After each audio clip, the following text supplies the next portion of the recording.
Do you ever think about sickness being something that Satan has in his arsenal to throw at us? Do you ever think about when you don't feel good, that being something that distracts you, like me worrying about my hair this morning? There's levels of that all the way down to worrying about your life, right? Levels of distraction that Satan's going to throw at you. He threw poor health at Job. Now, what else did he throw at him immediately afterwards? Another person, his wife. He threw another person at him, someone who was close to him. Not some distant adversary who comes sweeping in. He threw someone very close to him at him. His wife was saying, curse God and die. Why are you being this kind of a guy? Just let it go. It's not worth it. Then, and we're not going to read all this because it's almost the rest of the book is these guys that come to see him talking, okay? These three guys that come to talk to him, what are their intentions? Comfort him, sympathize with him. They come to actually say, oh, man, Job, you poor guy, all right? Now, if you've ever studied Job, what you end up realizing that is through this period of time, what they start doing is, Job, fess up. What are you doing wrong? You must be doing something wrong. You must be really sinning against God somehow for all this to happen to you. And so Satan throws people with good intentions at Job. Do you ever think about that? People with good intentions? That happens every day. Happens every day. That's also who Satan threw at him. People that were there with every good intention possible, going, man, Job, man, we're here for you. You must have really messed up, buddy. What do you think that did to Job? Can you imagine? You're sitting there knowing, I didn't do a thing wrong. And these people are coming to you and saying, man, you really messed up. Now, I guarantee you there was some conversation on the side, right? They all three came together, which meant they talked at some point and said, hey, let's go talk to Job. The big mess up, right? They had to get together to go talk to Job. So they were probably going, I cannot believe Job must really be messing up bad. And they're talking about this so that they can go to Job and comfort him because he's a bad dude, right? This really is a really good thing to look at and say, what is Satan going to do? What is Satan capable of doing, and what is he perfectly willing to do to get at us? He's perfectly willing to throw people at us. People that are enemies, that are there to tear us down and destroy our lives. He will throw people that are very close to you at you. He will throw people at you with really good intentions. He's also going to throw natural disasters at you. And he's going to throw your own health or lack thereof at you. So if we were all going to go to Alaska, okay, and trap rabbits, we're going to be trappers, what would you need? Maybe 50 traps? You can maybe 10 to 50 traps.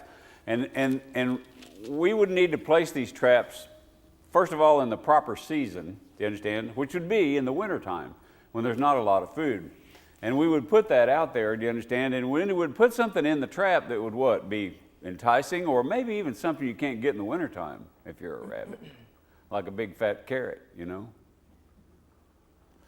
And we would place these things where rabbits go. We would start looking for rabbit signs, and we would place those things where rabbit signs were, and we would place them where rabbits would come across them. And then what would we do? We'd let the rabbits do the work. Right? What would we do? We'd go sit by the fire. That's exactly where Satan is. Sitting by the fire. Waiting, do you understand, on the rabbits to do the work. I have to tell you, do you understand, that a lot of the things that we've been talking about here only has to get started, do you understand, and the rabbits do the work. Do we not fall into these traps without even thinking that we're even in one. How difficult is it to accept someone coming to you and saying, you have so much potential? Tell me, anybody ever said that to you? Huh? Do you know what that really means when you hear that? It's something intended to encourage, isn't it? You have so much potential. When I hear that, it means you ain't measuring up, dude. You need to get busy. What kind of good intentions, do you understand, are we talking about that could possibly be a tool of Satan, a tool of evil? Not, do you understand, ending up being good at all. Can you think about being critical as being helpful? I'm really trying to do the right thing. I'm just going to tell you. Yeah. Man. You've heard the term? You know, this is for your benefit. Oh, yes. Critical criticism. Yes. Yes. Yeah. Okay, so let me ask you this, okay? Has there ever been anybody in your life that you simply were afraid, do you understand, that they were headed in the wrong direction, and so you rescued them? I didn't rescue anybody. I attempt to teach people when I see what my human eyes observe Uh-huh. that I've been wrong many times. Okay. What is that? Do you know, are there any rescue rangers in here? Stray dogs, little kitties. Okay. People, you know, that kind of thing. Even to the point, do you understand, where going after people, do you understand, that you see headed in the wrong direction, and you do it, do you understand, in a rescuing sort of way. You buy them things, you have a tendency to get them out of jail when they need to stay there, that kind of thing. You know, the people that have a tendency to do those kinds of things are also people who were never rescued at a point in their life when they really wanted someone to. People who really know what it's like not to have anybody care, not to have anybody see their trouble, not to have anybody see their plight, have a tendency, do you understand, to become rescue rangers. Okay, is rescuing other people going to help those people? It depends. If they're receptive. It depends. It depends on not the rescue ranger, do you understand, but it depends on the attitude of the person that you're trying to help. So what if the person that you're trying to help just sees you as a rescue ranger and is bleeding you, do you understand, of everything that you are trying to do, and at the same time they're going with all of their spoils, you understand, to all of their real friends, and they're going, you know what I did? All I did was tell them I had a flat and I had no money, and they gave me $100. That never happens, does it? Are you helping? Well, here's what's actually happening, is that when you help someone under those circumstances, who is it that ends up feeling good about themselves? It's the rescue ranger. The rescue ranger is doing that so they can sleep at night. They're not necessarily doing the right thing for the other person, do you understand? But down inside, what's happening is you're struggling, do you understand, with having to watch that. So to keep from having to watch it, or to say that another way, to keep from turning that person over to God the way you should and let God handle that, you become God in their lives. There's a name for that. It's called codependency. Have you ever heard that before? Do you know if you are one or you aren't one? The only way to know if you are one or you aren't one, somebody in the booth's holding their hand up. If you know you are one, you will know, do you understand, with self-examination. Your purpose, your motivation, your strategy for helping that person has to be looked at first, do you you understand? Before you open your wallet or your home or you do the kinds of things, do you understand, that you know you can do, but are you doing it so you feel good rather than doing what's right for that person? And isn't there a level of discernment right here that is eliminated, do you understand, by the confusion of actual purpose? So it might be a really good idea, if you are kind of struggling with this and having a hard time in that direction, to actually say to another Christian, listen, I need to run this by you. You need to check me out. You need to make sure I'm doing this for the right reason. So here's what's happening. And this person here is not emotionally involved in any way, shape, form, or fashion. They're simply going to look at your situation and help you with whether or not you're doing good for this individual or enabling them. Could that be a tool of Satan? Enabling. Yes, exactly. You know that I work in the world of addiction. Helping someone avoid the natural consequences of their bad decision making will kill them. Dead. Of their own devices, by all means. Do you understand that? Because what they're walking around with now as a result of your good intentions is a false sense of security that nothing bad's really going to happen. Anybody that's ever co-signed for a vehicle or some other Oh my goodness, what a great example. will know how that plays out too. Yeah, yeah. So sometimes, do you understand, we need to use some other form of advice, do you understand, by all means, than listening to ourselves. Are you safe to listen to 100% of the time? Are you safe to ask questions of and come up with the right answer all the time? What does Satan not want us to do? Talk to each other. He doesn't want us to search our own heart, because if we've ever given our heart to God, he knows there's someone always dwells there. Mm-hmm. He certainly doesn't want us to confide in each other. Is there anything scriptural about confiding in each other?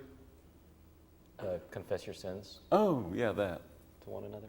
Oh, yeah, that. How many of you are confessing your sins to one another? Hold your hand up. Hey, awesome. That's good. You have a safe place then. If you don't have a safe place to do that, then where are you going to do it? You're not. If you can't openly talk about what's happening to you and the struggle that you have in any area of your life, then what's going to actually happen? What happens to anything that becomes stagnant? Rise up, goes away. Stinks. Right? Or it gets worse. Sometimes my perspective really isn't good. And it isn't because I get emotionally involved in things. It's not because I'm not educated in a particular area about how to do something properly. Do you understand? The way he would have me do it. I want to do it my way that makes me feel good. I want to do it the way I want to do it. How many of those guys that came to Job consulted anybody before they went and said the things to him that they said to him? Did his wife consider the idea that she might ought to talk to somebody before she said that? No. So do you see isolation as a very good tool for Satan to actually get something to grow, do you understand, that is really going to be bad when it gets fully grown? How many of you understand and know pessimism?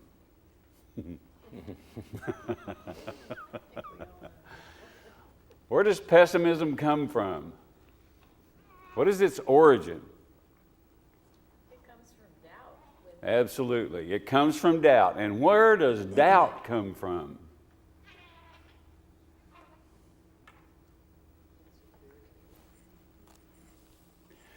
Doubt comes from having people come and harm you never thought would. They say things to you that causes you Yeah. to rethink Right.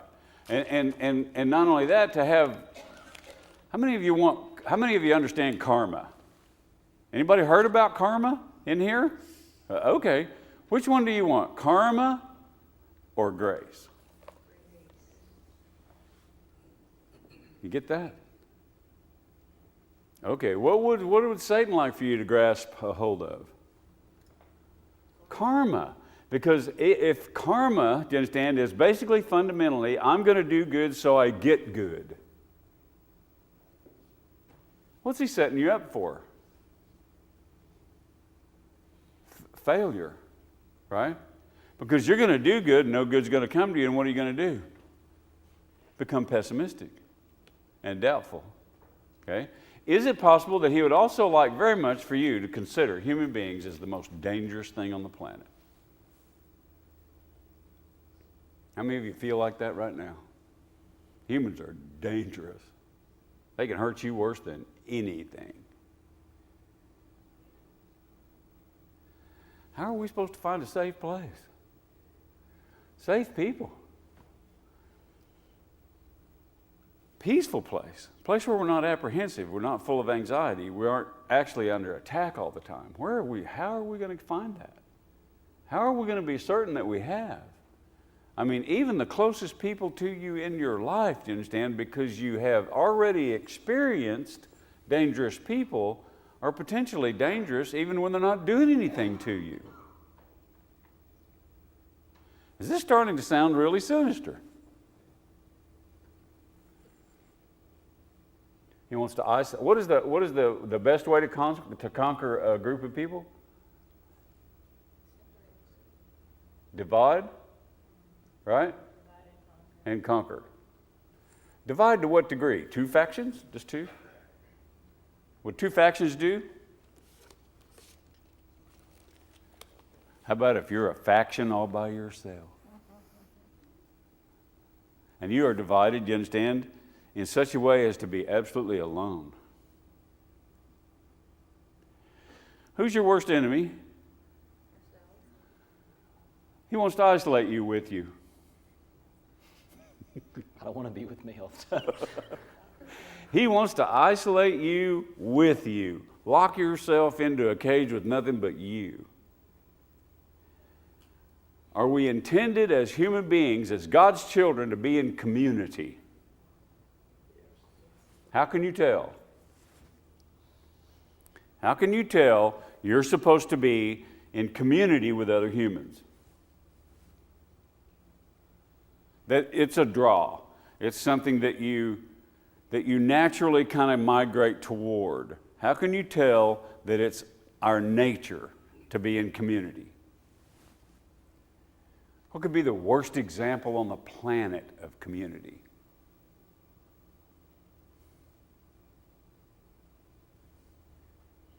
Gangs. Are not gangs a community? Yep. How do you get in? Pay a price. What is it? Lots of bad things sometimes.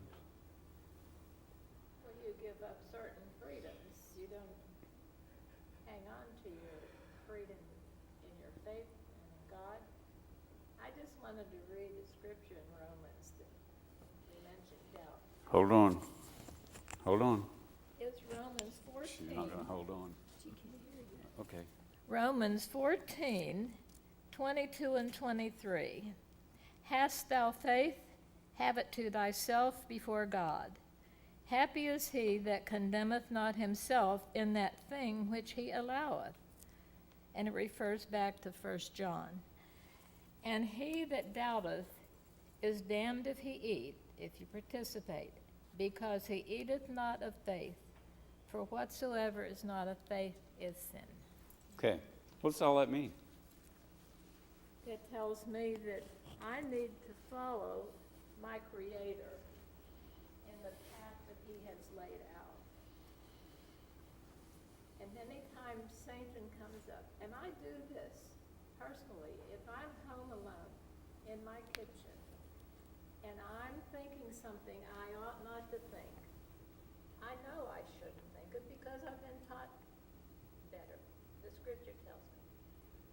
say, Eileen, don't go there. Mm-hmm. I won't even address it. Okay, so what Eileen is talking about here is let's get you alone. Let's get you absolutely scared to death. Let's get you, do you understand, apprehensive and critical. And let's, on top of all that, give you an unbridled mind that gets to go anywhere it wants to. What's going to happen? It's going to flood you. Pleasures all your thoughts. What's going to happen? Are you going to survive that? I'll just ask that. Are you going to survive that? How many of you have been alone in your own head with yourself and think, I'm not going to survive this? This is not working. Self-destruction is becoming evidence. Evidence, do you understand, of self-destruction at your own hand looks like what? What would it actually look like in a human that was self-destructing?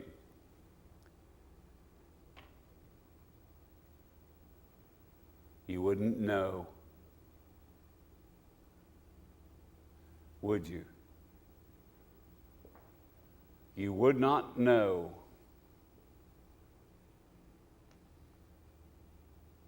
It would be secret, wouldn't it? Are you going to wake up some morning and come here and stand up in front of the congregation and say, I'm self-destructing, I need help? Is that going to occur to you to do that?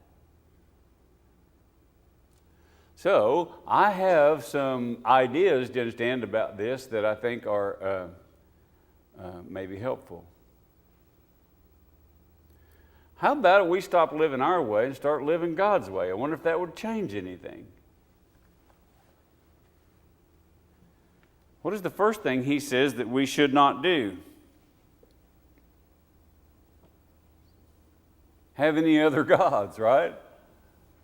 Doesn't he say that? So what have I been talking about? I've been talking about a whole lot of things, do you understand, that have absolute control over us. We have no control over it. What does that sound like to you? Do you know talking bad about yourself is still talking about yourself all the time?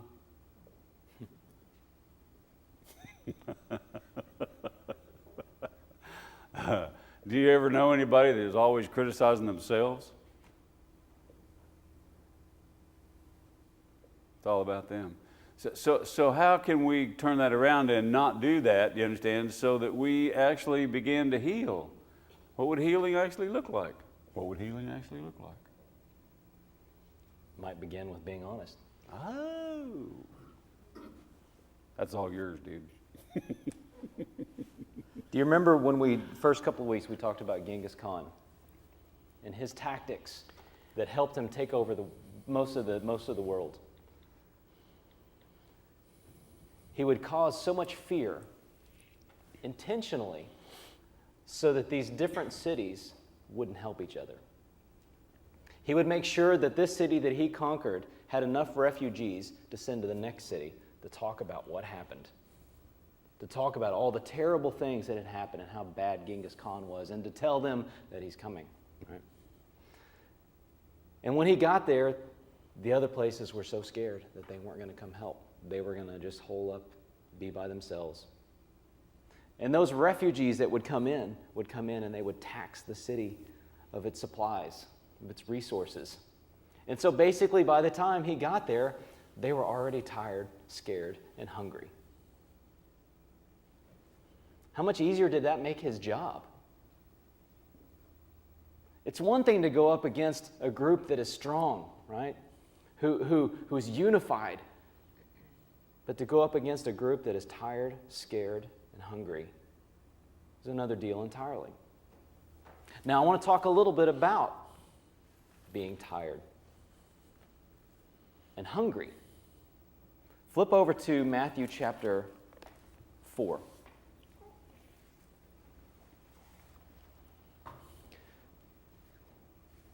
We're going to look at another example of how Satan works. Matthew chapter 4. This is the temptation of Jesus. Okay? Do you think that Satan knew that Jesus was a threat? he only tried to kill him. So yes, Satan was very aware that Jesus was a threat. Okay, so as we look at these temptations we went through, I want you to look at this and understand Satan was throwing everything he had at Jesus. I think sometimes we read this temptation and we look at these temptations, we kind of look at it almost as just, oh yeah, okay, they kind of went through and they talked and, all right, that's done. On to the next thing. Do you think that Satan would throw everything in his power at Jesus to distract him? As we're reading through this, I want you to be thinking about that. Chapter 4 of Matthew.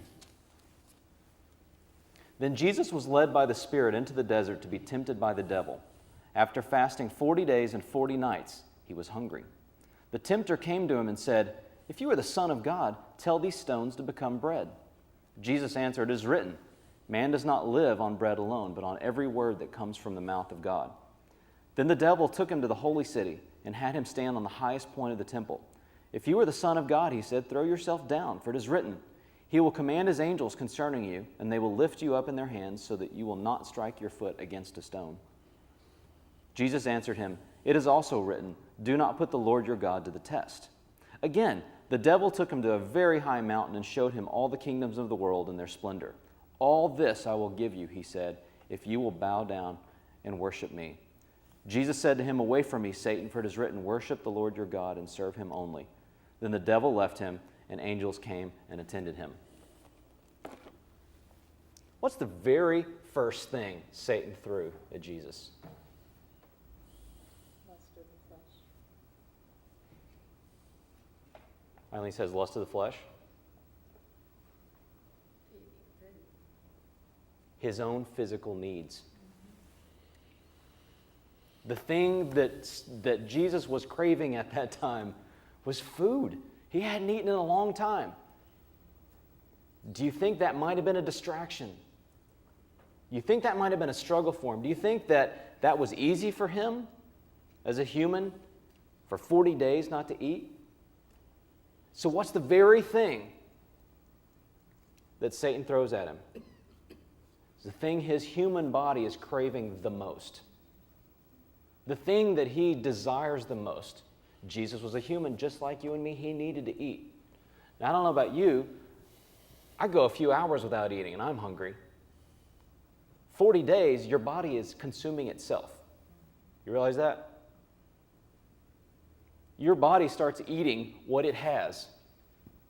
It probably would have gone through all the fat and is onto the muscle mass and it's eaten itself. Okay? It has to have something to live. His body was craving food. And Satan reminded him, you have the power to turn that to bread right there. He threw his own physical needs at him. What's the next thing he threw at him? It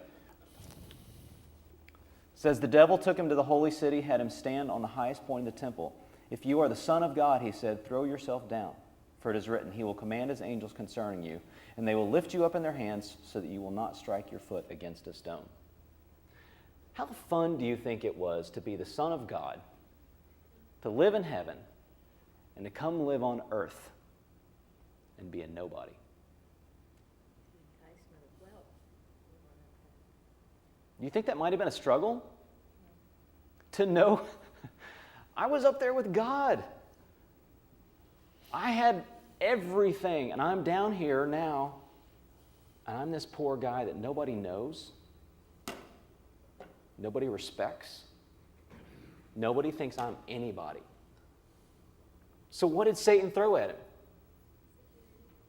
him? Security. Okay. Even in the first one, he says both times, "If you are the Son of God." It's like a question. Man, that's a good catch. That's a good catch. You have potential. Yeah. Yeah. Way to hand the credit off, though. Yeah. Man, I didn't even think about that. Jesus was human, right? He had to probably question what was ahead of him, what he was supposed to do. So he gave him doubt, right? He also reminded him of what he was, or what he could be, and he reminded him of what he is now. How many times are you reminded of what you are now? How many people remind you of what you are now? How many times do you know what you are and where you are, and someone comes to you and says, like Job's friends do, and they come and say, you're in a bad spot. You think Job knew he was in a bad spot? I think he was pretty aware, right? And his friends come to him and tell him, you're in a bad spot. You must have done something wrong. That never happens, right? It never happens here. Okay, let's go on. Again, the devil took him to a very high mountain and showed him all the kingdoms of the world and their splendor. All this I will give you, he said, if you will bow down and worship me. What did he offer him? Power. Control. All the things he could want. He offered him power. How much do we crave to have power over our own lives? How much do we want to be in control and be able to be what we want to be when we want to be it? And we will fight, scratch, claw, do anything we can to have control and feel like we are in control. What Satan offered Jesus was power. So when you look through this, you look at these are the same things that he offers us every day. He offers us things that satisfy our physical desires. And he's going to pick the thing that you want the most at the time and hand it to you. What else is he going to do? He's going to give you doubt. He's going to remind you of what you could be or should be. And then he's going to remind you of what you are. And he's going to make sure that you know the difference. And the last thing is, he's going to offer you the idea of control, of power, of being in charge of your space where you are at that time. These were very real temptations, and this is a very good guide to how he might come after us. What do you think about your ability to fantasize? What are y'all laughing about? Yeah. All pride, Fantasize. Everyone knows how to fantasize. You may call it daydreaming, okay? But by all means, to understand, it is a fanciful kind of thinking. It is a dreaming of things, you understand, that please us usually or we're afraid of. Why do we have that? Did he not know he was making us with that? Did it just occur to him, oh, what is that? Where'd that come from? Whoops, left that chip in. Or did he give it to us, do you understand, intentionally? It is intentional that we have it. There are no accidents sitting in here. And isn't it something we all have? Sort of like breathing. Is anybody in here not breathing right now? I think everyone has that, and it's going on. The interesting thing about that is that what should we be using that for if it was given to us by God, and how could Satan use that? So the question becomes, who gets to use it the most, God or Satan? Well, that would be up to you. Would it not? So let's use two examples, if you want to, about fanciful thinking or daydreaming or imagining, if you will. This is abstract thoughts, what we're talking about, aren't we? How about lusting? Do you use your imagination lusting? And I'm not talking about for women or men. I'm talking about for anything anybody else has that you want. Don't you imagine yourself with it? How often do you imagine yourself with a winning lottery ticket? Let me tell you something, folks. That's exactly how they make all their money, is to capture, do you understand, your imagination and hold on to it, do you understand, for about $1 a week. You're making payments, do you understand, to enhance your ability to fancy that or think about that. How many of you think about what you do with the money? And how much you would give to the church. I even refused a ticket for a door prize yesterday. Oh, okay. Interestingly enough, though, the reason that he actually gave us the ability to think that way or to imagine is to perform the highest form of prayer you could probably offer up.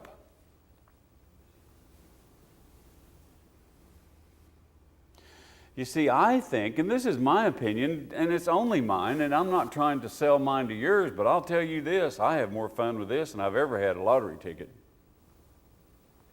Is I try to imagine heaven. But it gets worse than that. I start to imagine me in it. Oh my, that just starts to get crazy. And you know what else I do? I start imagining what he might want me to do in the next 15 minutes. And actually give me, do you understand, that would help me get that done. And I start to imagine where I might be had I not gotten in the way in most of my life. I start to think or imagine with some level of futility by all means, because he says he's going to do things for us that are greater than we can think or imagine. That doesn't mean you're not allowed to think or imagine. It means that he's always going to be one step ahead of your imagination. How vivid and how powerful is your imagination? Well, you've been using it all your life. You tell me. Can you actually? I think everybody in here could do this. I think everyone in here is absolutely, totally capable of driving a car down a long, straight road and not remember about the last 2 miles of what you were doing. Is that right or not?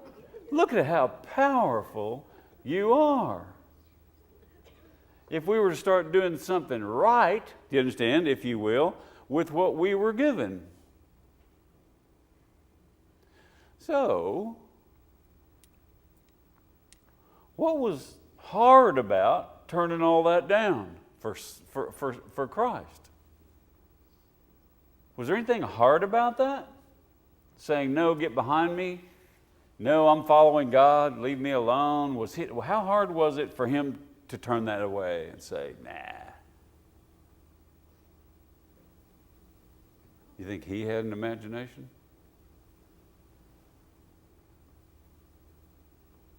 Christ was conceived, Jesus was conceived according to God's purpose. Mm-hmm. We need to have the same conception. So did he have an imagination, is my question. Yes. Yes. What did he use it for? Not what we use it for. You know, we've talked about the armor of God. And we're going to start talking more about that and what that looks like. We've been spending quite a bit of time trying to talk about why we need armor. Because that's the first thing we need to understand, is that we need armor. Do you see one mention of Jesus mentioning himself in this passage in Matthew chapter 4? Does he say, because I am Jesus Christ, go away?